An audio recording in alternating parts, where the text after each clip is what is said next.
이사야서 55장 1절에서 9절까지 말씀입니다.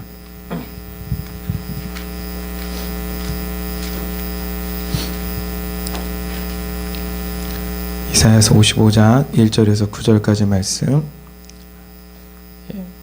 저와 여러분들이 교도가요 한 절씩 읽도록 하겠습니다. 오라 너희 모든 목마른 자들아 물로 나오라. 돈 없는 자도 오라. 너희는 와서 사 먹되 돈 없이 값 없이 와서 포도주와 젖을 사라. 너희가 어찌하여 양식이 아닌 것을 위하여 은을 달아주며 배부르게 하지 못할 것을 위하여 수고하느냐. 내게 듣고 들을지어다. 그리하면 너희가 좋은 것을 먹을 것이며 너희 자신들이 기름진 것으로 즐거움을 얻으리라. 너희는 귀를 기울이고 내게로 나와 들으라. 그리하면 너희의 영혼이 살리라. 내가 너희를 위하여 영원한 언약을 맺으리니 곧 다윗에게 허락한 확실한 은혜니라. 보라, 내가 그를 만민에게 증인으로 세웠고 만민의 인도자와 명령자로 삼았나니. 보라, 내가 알지 못하는 나라를 내가 부를 것이며 너를 알지 못하는 나라가 내게로 달려올 것은 여호와 내 하나님 곧 이스라엘을 거룩하신 이로 말미암음이니라. 이는 그가 너를 영화롭게 하였느니라. 너희는 여호와를 만날 만한 때에 찾으라. 가까이 계실 때에 그를 부르라. 악인은 그의 길을, 불의한 자는 그의 생각을 버리고 여호와께로 돌아오라. 그리하면 그가 긍휼히 여기시리라. 우리 하나님께로 돌아오라. 그가 너그럽게 용서하시리라. 이는 내 생각이 너희의 생각과 다르며 내 길은 너희의 길과 다름이니라. 여호와의 말씀이니라. 같이 읽겠습니다. 이는 하늘이 땅보다 높음 같이 내 길은 너희의 길보다 높으며 내 생각은 너희의 생각보다 높음이니라. 아멘. 아멘. 오늘 하나님의 귀한 은혜가 오늘 예배 가운데 오신 모든 분들에게 함께하길 간절히 소망합니다. 저희가 계속해서 이 광야의 복음 시리즈로 진행을 하고 있습니다. 그 네 번째 시간 돌아옴이라는 주제에 대해서 하나님의 말씀을 같이 나누도록 하겠습니다. 우리가 복음에 대한 이야기를 하면서 빠질 수 없는 것이 바로 죄입니다. 그 죄에 대한 이야기는 하지 않으면 않을수록 좋은데 그럼에도 불구하고 성경이 분명히 죄에 대해서 이야기를 하고 있기 때문에 죄에 대한 이야기를 안 할 수 없어요. 그래서 많은 교회들이 죄를 가르쳐요. 죄가 무엇이다, 죄가 이런 것이다. 그런데 정말로 이상한 것은 오히려 사람들은 그 죄에 대한 이야기와 묵상들을 통해 더 많은 죄들을 생각하게 되는 것 같습니다. 그래서 저는 오늘 이 조금 다른 각도에서 죄에 대해서 살펴보기로 원합니다.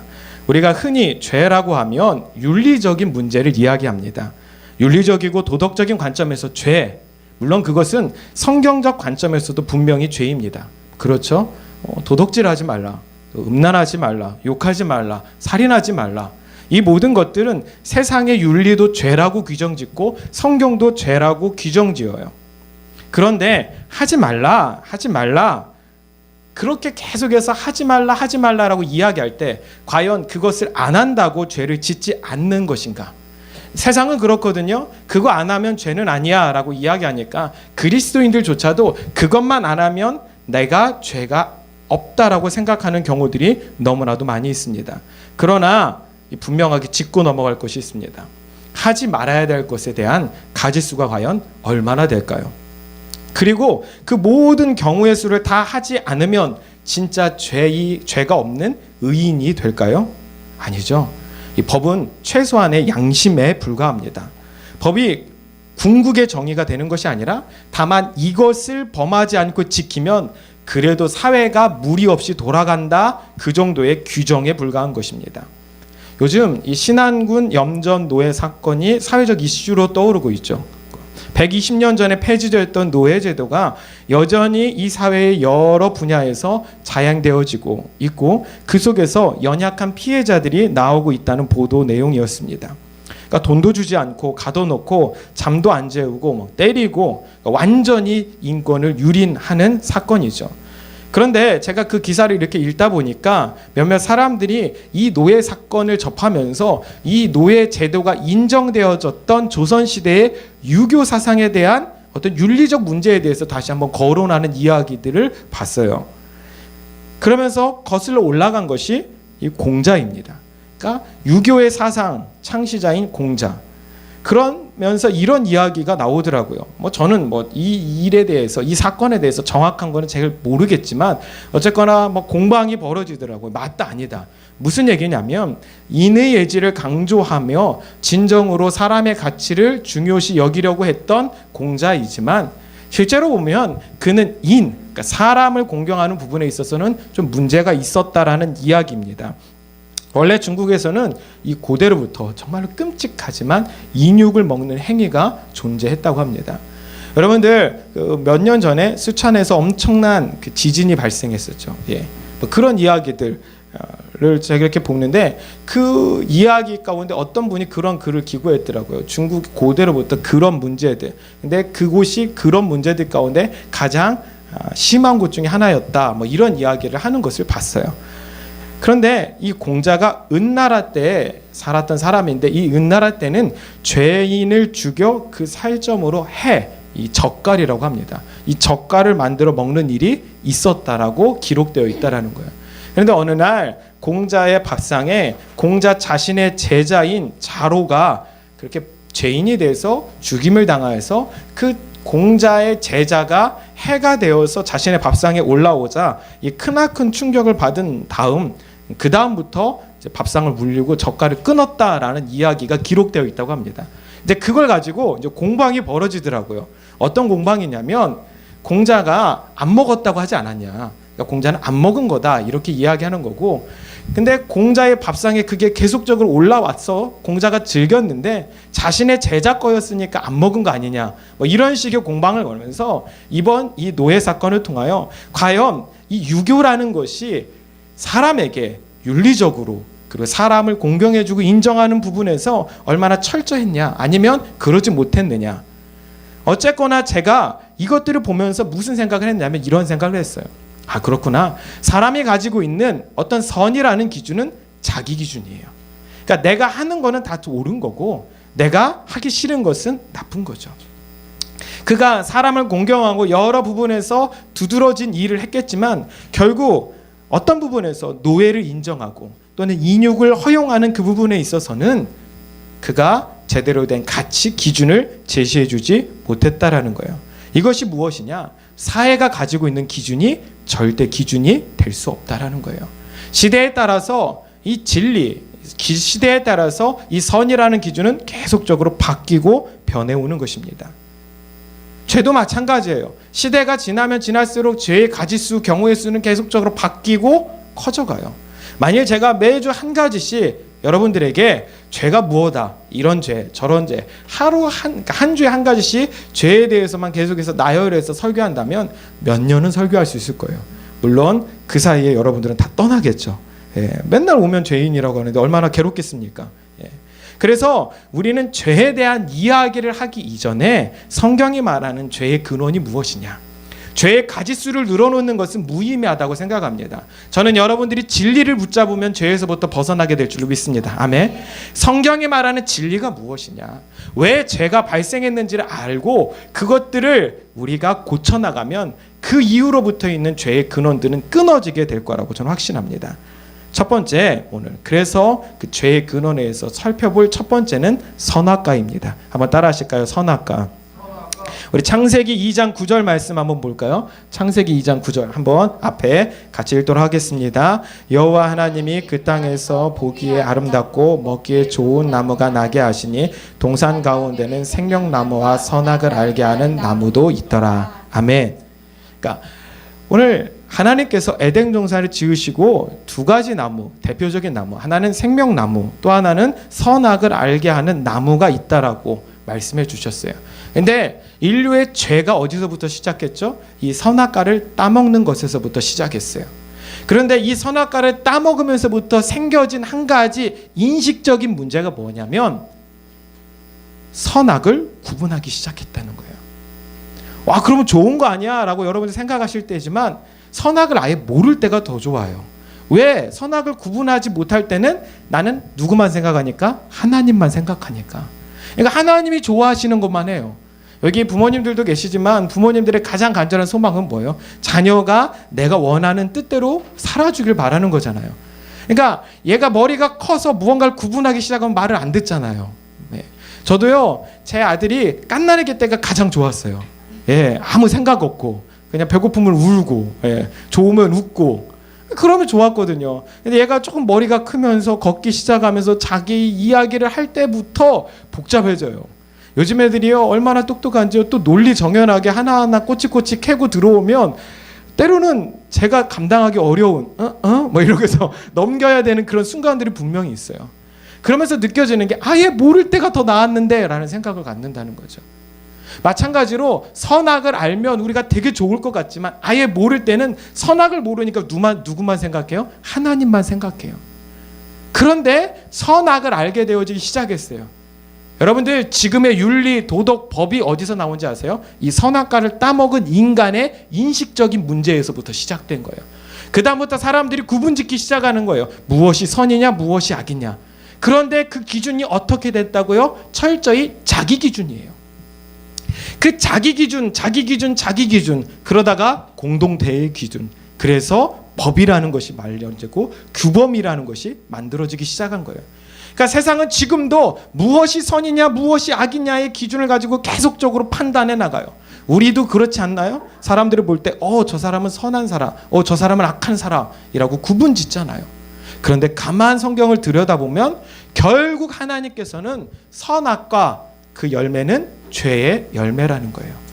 같은 뿌리라는 거예요. 우리가 볼 때는 똑똑한 것 같고 더 많은 선, 더 많은 더 확실한 선과 악을 구분질 수 있는 사람을 선인이라고 이야기하고 현인이라고 이야기하지만 성경은 뭐라고 이야기한다고요? 똑같은 죄인이라는 거예요. 왜요? 결국 선악을 구분짓는 그 열매는 선악과 뿌리에서 나왔다라는 거예요. 그러니까 우리가 죄에 대한 이야기를 할 때 죄가 과연 누구에게서부터 비롯됐냐? 사탄이죠. 그래서 우리는 철저하게 나는 가해자가 나는 가해자야. 이렇게. 나는 피해자야라고 이야기를 하죠. 가해자는 누구라고? 사탄이라고 이야기를 하는 거예요. 그래서 우리는 아무 잘못 없고 사탄이 우리를 꼬셔서 넘어갔을 뿐이야라고 이야기하는 거죠. 그래서 죄의 발단이 누구냐를 따질 뿐이에요. 근데 그거보다 더 중요한 게 뭐예요? 성경이 말하는 죄가 뭐냐는 거예요. 성경이 말하는 죄는 선악을 구분짓는 것에서부터 시작되었다라는 거예요.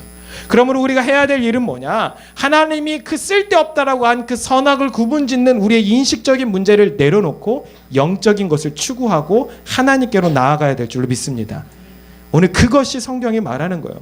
오늘 2절 말씀, 오늘 본문 2절 말씀에 보면 이렇게 나오죠. 너희가 어찌하여 양식이 아닌 것을 위하여 은을 달아주며 배부르게 하지 못할 것을 위하여 수고하느냐.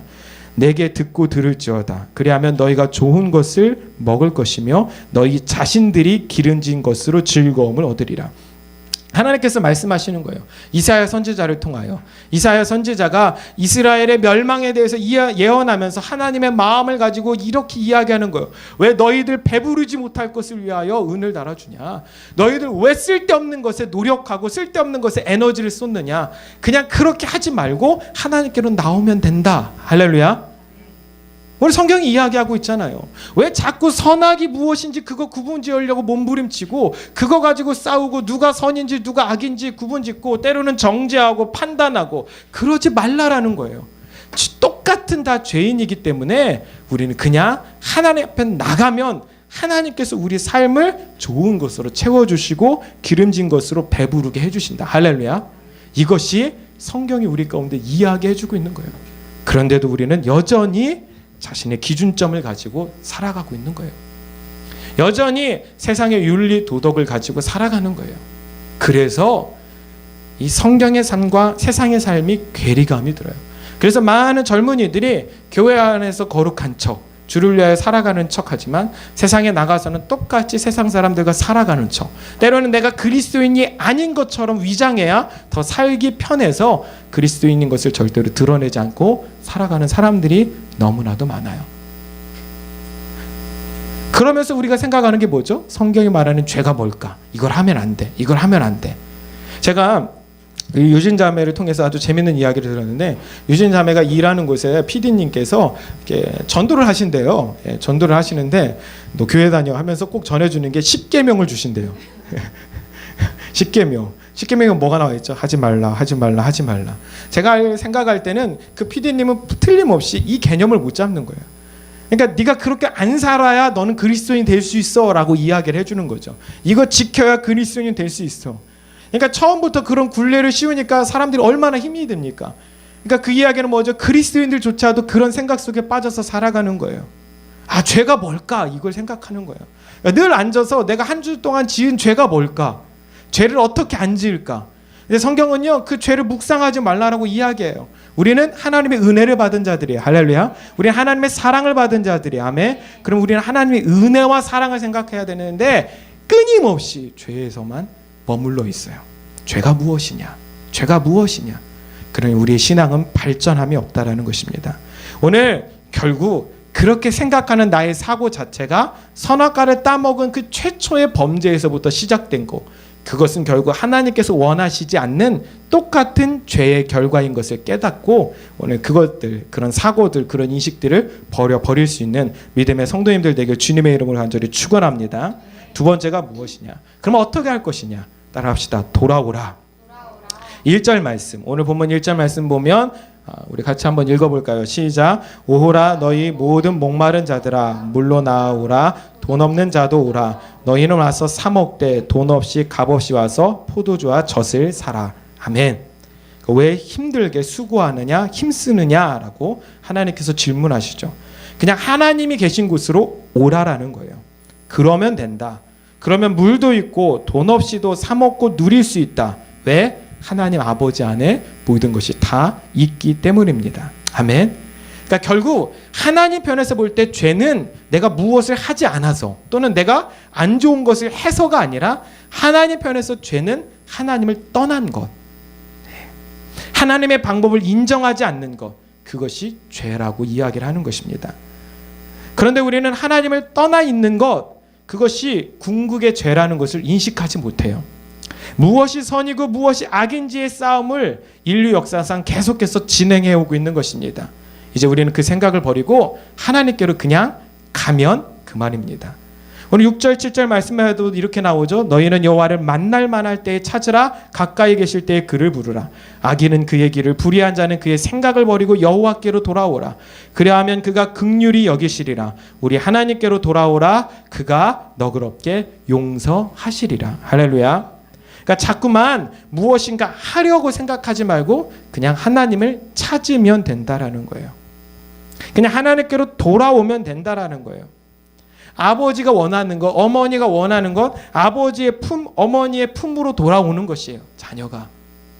그러니까 우리가 늘 그 생각, 그 마음을 가지고 내가 죄를 지었고 죄 가운데 있지만 나의 죄가 무엇이냐, 내 삶을 통한 이 죄를 어떻게 해결할 것이냐, 그거 가지고 고민하지 말고 그냥 아버지께로 오면 돼요. 할렐루야. 하나님께로 오면 돼요. 오늘 하나님이 원하시는 게 그거예요. 네가 무엇을 한 것이 죄가 아니라 네가 나를 떠난 것이 죄이기 때문에, 네가 나를 떠나서 세상 속에 머문 것이 죄이기 때문에 그냥 내게로 오면 그만이다. 그뿐이다. 참고로 제가 다음 주 설교는 그런 그 떠난 것에서 돌아오기 위해서 필요한 것에 대해서 설명드릴 거예요. 예, 이렇게 이야기해야 여러분들이 혹시 뭘까라는 생각을 가지실 것 같아서 미리 예고편을 설명드렸습니다. 또 계속해서 볼까요? 8절 9절 보면 이렇게 나오죠. 이는 내 생각이 너희 생각과 다르며 내 길은 너희의 길과 다름이니라. 여호와의 말씀이니라. 이는 하늘이 땅보다 높음 같이 내 길은 너희의 길보다 높으며 내 생각은 너희의 생각보다 높음이니라. 우리는요, 우리의 생각대로 죄를 지었으면 죄값을 받아야 된다라는 생각을 가지고 있어요. 그래서 우리는 하나님께로 나오기가 어려워요. 어떻게든 세상 속에서 세상의 방법으로 세상이 말하는 선이라는 것을 통해서 죄값을 치르려고 합니다. 하지만 이번 설을 맞이하여 순수 서민 생계형 특별 사면을 시행했죠. 저는 이렇게 얘기를 들어보니까 그렇게 특별 사면이 되면 그 빨간 줄 그어졌던 것이 아예 삭제가 된다고 하더라고요. 기록에서부터 없어진다고 하더라고요. 그러니까 전과 기록 자체를 없애주는 거예요. 이것이에요. 이것과 마찬가지로 하나님께 그냥 나아가면 죄가 없어지는데, 그것이 하나님의 생각인데 우리 생각은 어떻죠? 세상에 뭐는 없다? 공짜는 없다. 그러니까 어떻게든 죄값을 치러야 돼. 그래서 나는 이 죄값을 다 치르기 전까지는 하나님께로 나아갈 수 없어. 하나님께서 말씀하시는 거야. 이 답답한 인생들아. 그것이 아니라 그냥 내게로 오면 돼.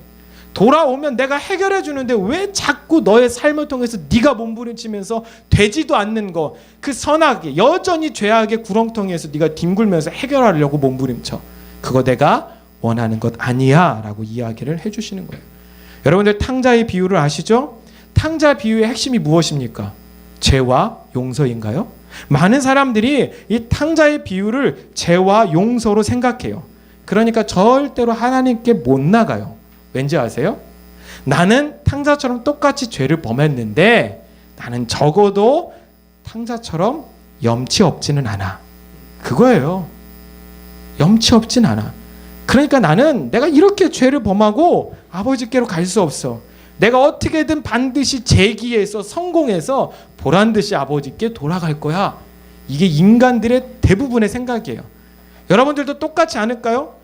아버지의 재산의 절반을 가지고 나가서 다 잃어버렸어요. 주식에 투자했는데 다 날렸어요. 예. 그럼 여러분들은 무슨 생각합니까? 어떻게든 재기해서 성공하리라. 그래서 열심히 로또를 사시겠죠. 예. 로또를. 참고로 로또 명당 어딘지 아시죠? 예. 예. 노원구에 가면 있어요. 20번인가 당첨되니. 그것이 우리의 생각이라고요. 하나님은 그걸 절대로 원하시지 않아요. 탕자의 비유의 핵심은 무엇인지 아십니까? 죄와 용서가 아니라 돌아옴이에요. 한번 따라합시다. 돌아옴. 떠난 아들이 돌아오는 것, 그것이 아버지의 유일한 희망이었습니다. 그럼 떠난 아들이 왜 죄를 지었습니까? 아버지의 품을 떠난 것이 죄예요.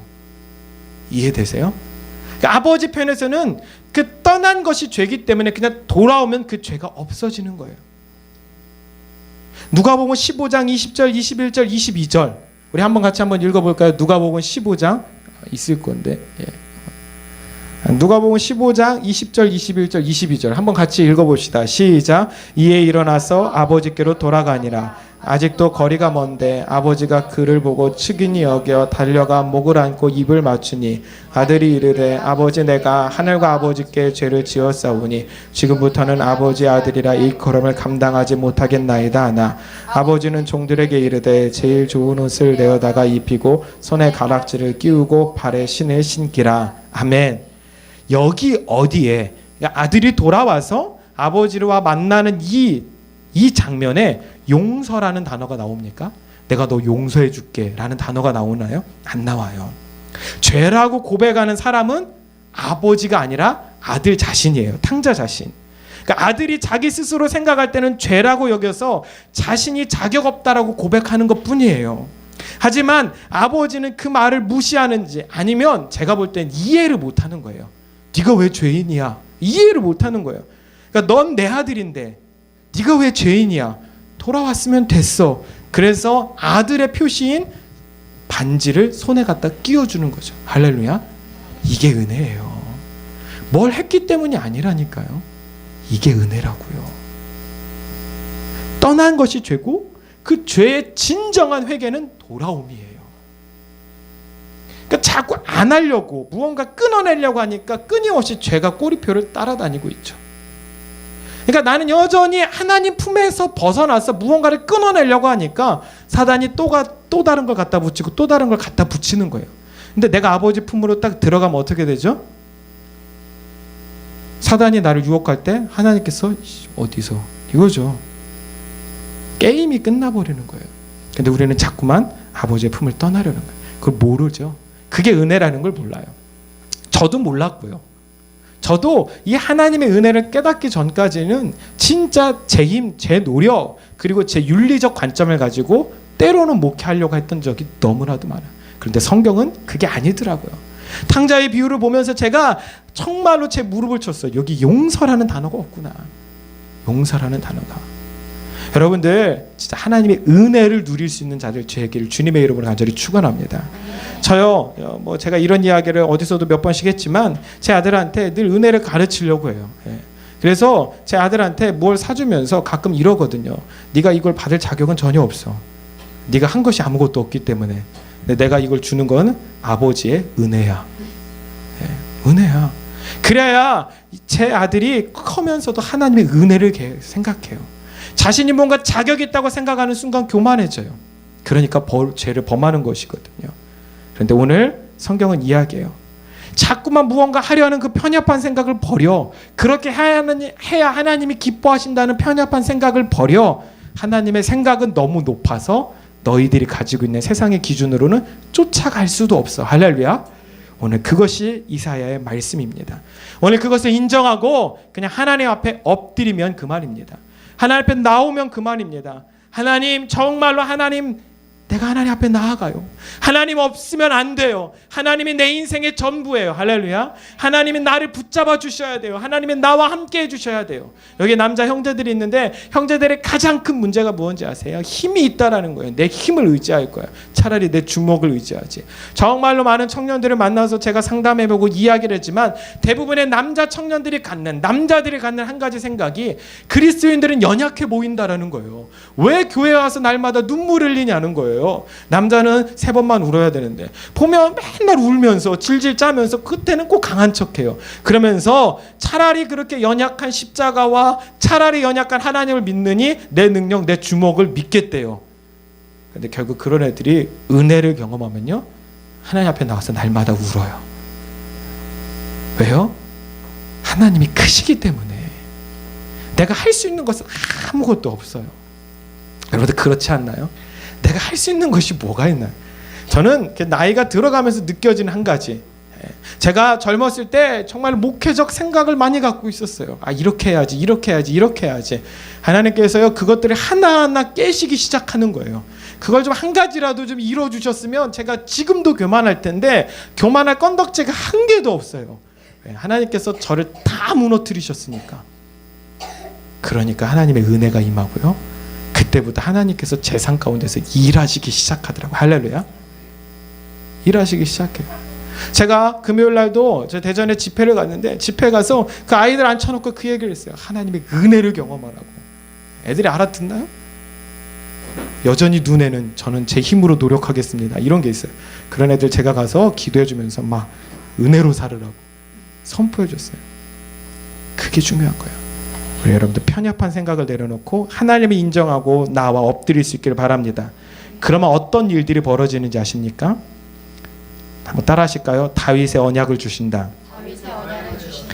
오늘 본문 말씀 3절, 4절, 5절 말씀 보면 이렇게 나와요. 너희는 귀를 기울이고 내게로 더 나와 들으라. 그리하면 너희 영혼이 살리라. 내가 너희를 위하여 영원한 언약을 맺으리니 곧 다윗에게 허락한 확실한 은혜니라. 따라합시다. 확실한 은혜. 그냥 은혜가 아니라 확실한 은혜를 주신다는, 그 은혜가 무엇이냐? 4절 5절에 나와요. 보라, 내가 그를 만민에게 증인으로 세웠고 만민의 인도자와 명령자로 삼았으니 보라, 내가 알지 못하는 나라를 내가 부를 것이며 너를 알지 못하는 나라가 내게로 달려올 것은 여호와 내 하나님 곧 이스라엘의 거룩하신 이로 말미암음이니라. 이는 그가 너를 영화롭게 하였느니라. 아멘. 그러니까 그렇게 하나님께로 나아가면요, 다윗의 언약을 주신다는 것입니다. 다윗의 언약.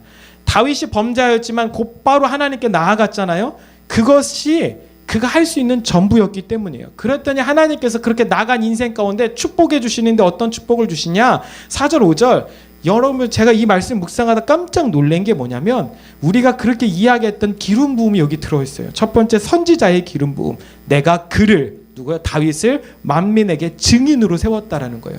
그러니까 세상에 나가서 복음을 전하는, 하나님이 살아계심을 증거하는 증인으로 세웠다라는 거예요. 할렐루야. 또 두 번째가 뭐예요? 왕의 기름 부음. 그래서 만민의 인도자와 명령자로 삼았대요. 결국 그가 왕이 됐고 그가 만민, 이 이스라엘뿐만 아니라 만민의 명령자가 되었다라는 거예요. 그래서 그가 알지 못하는 나라에 명령하면요, 부르면요, 어떻게 해요? 그 알지 못하는 나라가 다윗에게로 나왔다라는 거예요. 할렐루야. 오늘 여러분들이 그냥 하나님의 은혜 가운데 나아가면 죄가 무언가 고민하고 기준이나 이런 것들을 따지지 않고 그걸 포기하고 그냥 하나님께로 나아가면 하나님께서 여러분들에게 선지자의 기름 부음, 왕의 기름 부음을 주실 줄로 믿습니다. 여러분들은 전하게 되고 선포하게 되고 또 여러분들은 세상을 다스리고 통치하는 자들이 될 줄로 믿습니다. 또 하나가 뭐냐? 그가 너를 영화롭게 했다. 영화롭게 했다. 이것이 먼저 예배예요. 결국 제사장의 기름 부음을 주었다라는 거예요. 그러니까 결국 하나님께로 나온 사람, 돌아온 사람의 예배를 하나님께서 받아주신다라는 거야. 오늘 여러분들 그 마음을 가지고 하나님 앞에 나와 예배할 수 있기를 바랍니다. 그래서 다윗에게 허락되었던 이 기름 부음의 약속, 하나님께로 돌아오는 자들에게 주시겠다는 이 약속을 여러분들이 붙잡고 살아 정말로 다윗과 같은 친밀한 인생을 하나님과 누릴 수 있게 간절히 소망합니다. 성경을 보면요, 특별히 이 시편 같은 데를 보면요, 다윗이 얼마나 하나님의 특별한 사랑을 받았는지를 여러분들이 볼 수 있어요. 야, 다윗 진짜 특별하게 살았구나. 하나님께서 특별히 다윗을 사랑하시는구나. 그런데 우리가 오해하면 안 돼요. 무슨 오해냐면, 만약 하나님께서 다윗을 특별하게 사랑하셨다면 그건 뭐죠? 편애예요. 그럼 우리는 공평하신 하나님을 노래할 수 없어요. 그런데도 공평하신 하나님이라고 이야기하는데도 아무리 들여다봐도 다윗을 편애하신 것 같아요. 그죠? 다윗을 진짜 사랑하신 것 같아. 적어도 여러분들이 살인은 하지 않았잖아요. 예? 그런데 살인한 다윗을 어떻게 하나님께서 이렇게 사랑하실 수 있을까? 우리는 무슨 기준을 가지죠? 죄의 기준, 선악의 기준을 가지고 계속해서 다윗을 바라보니까 편한 것 같아요. 그런데 제가 시편을 가만 들여다보고 묵상해 보면요, 깨달아지는 한 가지가, 하나님이 다윗을 특별히 편애하신 것이 아니라 다윗이 그 죄를 뒤집어쓰고 다윗이 그 죄를 짊어지고 하나님께로 더 가까이 나아간 거예요. 아멘. 하나님께로 가장 가까이 나아갔던 사람이 제가 볼 때는 다윗 같아요. 그러니까 하나님의 사랑, 하나님의 은혜에 아주 깊숙한 곳으로 들어가니까 그 엄청난 사랑, 그 엄청난 은혜, 그 엄청난 축복과 능력 속에서 사는 거예요. 할렐루야. 그래서 다윗이 우리가 볼 때는 더 특별히 사랑을 받은 것처럼 보인다라는 거예요. 그래서 저는 오늘 여러분들 가운데 부탁드려요. 오늘 내가 다윗을 부러워한다라면 다윗 같은 살인자를 하나님께서 왜 사랑하셨을까? 이런 쓸데없는 고민 내려놓고 뭐요? 하나님의 생각은 우리보다 높아. 아멘? 그걸 인정하고 그냥 하나님께로 나의 죄를 짊어지고 나아가는 거예요. 그리고 어떻게든 성경이 말하는 대로 우리가 살아내는 거예요. 할렐루야. 제가 늘 강조하죠. 따라합시다. 믿음은 하나님의 뜻대로 살아내는 것이다. 아멘. 제가 이렇게 표현 쓰는 것은 그렇게 사는 게 진짜 힘든기 때문이에요. 몇몇 목사님들이 믿음으로 사는 거 쉽습니다. 뻥이에요. 믿음으로 사는 것처럼 힘든 거 없어요. 목회자인 저도 믿음으로 사는 게 진짜 힘들어요. 그런데 우리가 무슨 생각을 해야 된다고요? 믿음으로 살아내는 거예요. 악착같이 혀를 깨물고 이를 깨물고 바득바득 버텨내며 어떻게든 믿음으로 살아내는 거예요. 그런데 그 믿음으로 사는 그것이 좀 더 쉬워지는 한 가지가 뭔지 아세요? 하나님께로 돌아가면 돼요. 하나님께로 더 깊이 나가면 내 노력으로 사는 것이 아니라 하나님의 은혜로 사는 것이죠. 제가 이 말씀을 준비하며 제가 여러 번 간증했던 그 또 한 번의 간증이 떠올랐어요. 그 간증이 무엇이냐면, 제가 정말로 한 7년 전, 8년 전에 청년들을 데리고 바닷가에 캠핑을 갔을 때예요. 아침에 일찍 일어나서 혼자 일어나서 바닷가에 나가서 하나님을 묵상하기 시작했어요. 하나님 묵상하기. 그때 하나님께서 그 동해안 바닷가에 저를 찾아오셨어요. 멋지더라고요. 예, 아침에 그 새벽에 하나님께서 저를 찾아오셔서 이렇게 말씀하시는, 아들아 게임 하나 할래? 라고 말씀하시더라고요. 어떤 게임이요? 그랬더니 하나님께서 너의 왼손을 이렇게 펴서 오른손을 가지고 모래를 벗어 네 손에 담아봐. 얼마나 담을 수 있을까? 제가 이렇게 계속해서 올려놨어요. 어느 순간 쌓다 보니까 어떻게 되죠? 흘러내려요. 더 이상 쌓아지지 않아요. 하나님께서 저에게 이렇게 말씀하시더라고요. 이게 너의 그릇이야. 이게 너의 그릇이야.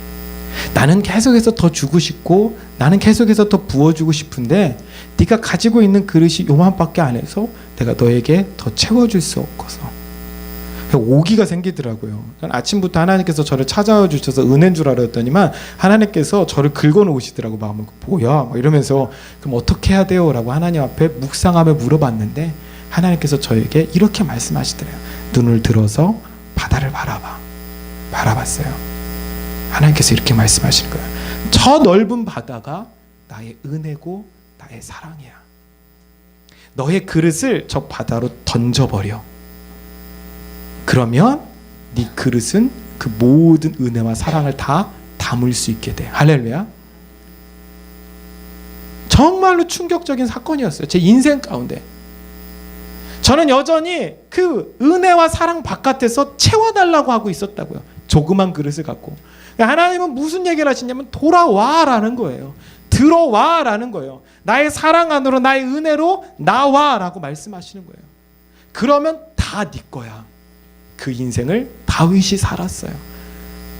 그리고 오늘 이 이사야 선지자를 통하여 하나님께서 우리 가운데 말씀해 주시는 거예요. 죄가 무언지 가지고 끊임없이 고민하지 말고, 씨름하지 말고, 규정짓지 말고, 그건 세상의 기준이니까 다 내려놓고 나에게로 돌아와. 나의 사랑하는 아들아, 나의 사랑하는 딸아, 그거면 돼. 그러면 모든 것이 다 너의 것이 되고, 내가 너의 삶에 선지자의 기름 부음, 제사장의 기름 부음, 왕의 기름 부음을 부어 세상을 통치하고 다스리고 승리하게 될 것이며, 세상에 나가서 나의 이름을 전하게 될 것이며, 결국 돌아와 예배하게 될 것이다. 너를 통하여 수없이 많은 사람이 돌아오게 될 거야. 이 약속을 붙잡고 오늘 우리가 죄로부터 벗어나 하나님의 은혜 안에 돌아갈 수 있는 믿음의 지체들 되기를 주님의 이름으로 간절히 축원합니다. 우리 시간에 같이 하나님 앞에 찬양하며 우리 예물 드리고 우리 기도하도록 하겠습니다.